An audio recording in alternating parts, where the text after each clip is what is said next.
Nabi Musa alaihi salam. Saat itu, Mesir dipimpin oleh Raja Fir'aun yang sangat kejam. Fir'aun tidak mau jika suatu hari nanti ada orang yang merebut tahtanya. Maka, ia memerintahkan agar semua bayi laki-laki dibunuh. Perintah Fir'aun itu membuat Yukabat merasa takut karena ia telah melahirkan seorang anak laki-laki. Atas petunjuk dari Allah, Yukabat meletakkan bayinya di sebuah keranjang dan menghanyutkannya di sungai Nil. Yukabat meminta agar anak perempuannya, Maryam, mengikuti kemanapun adiknya terhanyut. Dan ternyata bayi itu hanyut ke arah istana dan ditemukan oleh para dayang. Mereka lantas menyerahkan bayi tersebut kepada ratu mereka. Istri Fir'aun yang belum dikaruniai anak lantas mengangkat bayi itu sebagai anak. Bayi itu kemudian diberi nama Musa. Musa terus-menerus menangis dan tidak mau menyusu pada dayang istana. Akhirnya sang ratu mencari seorang ibu susu bagi Musa. Allah berkehendak mempertemukan kembali Yukabat dengan anaknya. Maka jadilah Yukabat sebagai ibu susu bagi Musa. Suatu hari, saat sedang berada dalam pangkuan Fir'aun, Musa kecil tanpa sengaja menarik janggut Fir'aun dengan keras. Ketika itu juga, Fir'aun memerintahkan agar Musa dibunuh. Namun, karena istrinya terus-menerus membujuknya, akhirnya Fir'aun pun mengampuni Musa.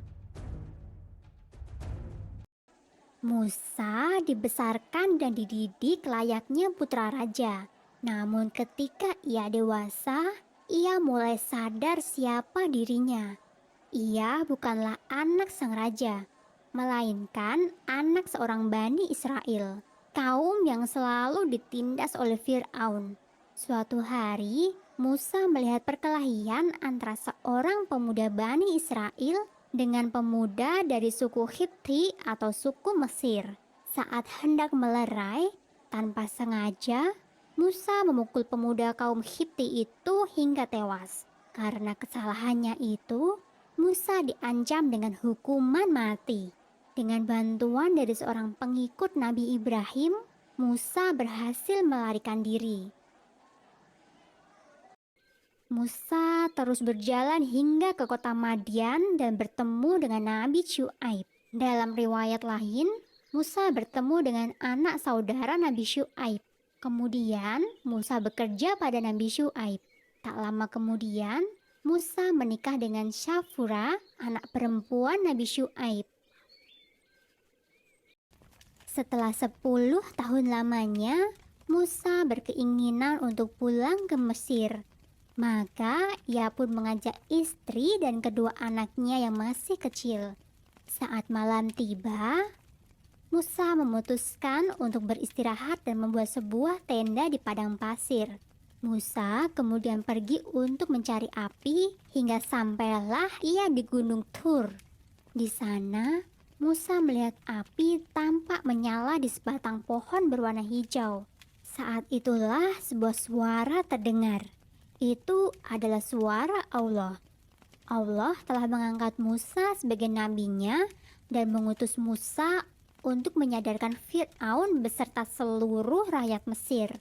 Dari peristiwa itu, Nabi Musa dijuluki Halimullah yang berarti nabi yang diajak bicara oleh Allah.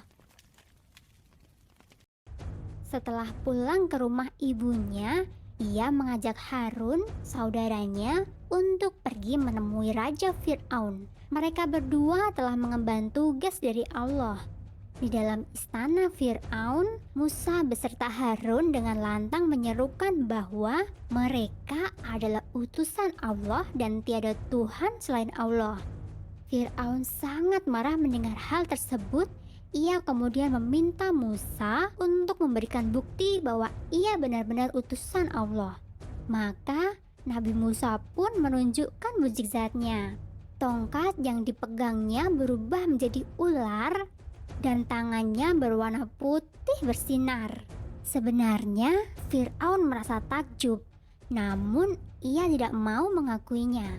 Fir'aun lantas menyebut Nabi Musa sebagai penyihir biasa. Untuk membuktikan bahwa ia lebih hebat dari Nabi Musa, Fir'aun mengumpulkan 3 penyihir terhebat untuk melawan Nabi Musa.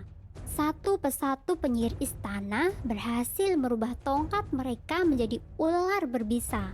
Di bawah perlindungan Allah, Nabi Musa merubah tongkatnya menjadi seekor ular raksasa yang kemudian melahap semua ular milik para penyihir.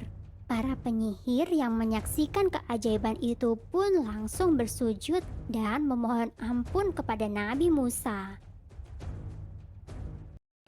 Kedudukan Nabi Musa semakin kokoh di masyarakat Mesir.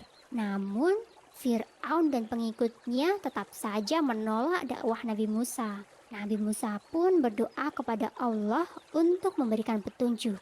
Maka, Allah memberikan ujian berupa kemarau yang sangat panjang. Rakyat Mesir bersama-sama menghadap kepada Nabi Musa dan meminta pertolongan. Setelah bencana itu lewat, masyarakat Mesir kembali ke dalam kemusyrikan. Allah kemudian menurunkan bencana berupa hama belalang. Setelah hama belalang, Allah kembali mengirimkan hama kutu. Dan setelah itu, Allah merubah seluruh air di Mesir menjadi darah. Namun semua itu tidak menjadikan Fir'aun sadar. Ia justru semakin membenci Nabi Musa. Keinginan Fir'aun untuk membunuh Nabi Musa tak dapat lagi dicegah. Ia kemudian memimpin pasukan besar untuk menyerang Nabi Musa. Dengan bimbingan dari Allah, Nabi Musa dan pengikutnya lari hingga ke tepi Laut Merah. Nabi Musa terjepit antara lautan dan pasukan Fir'aun. Saat itulah Allah kembali memberikan mukjizat kepada Nabi Musa.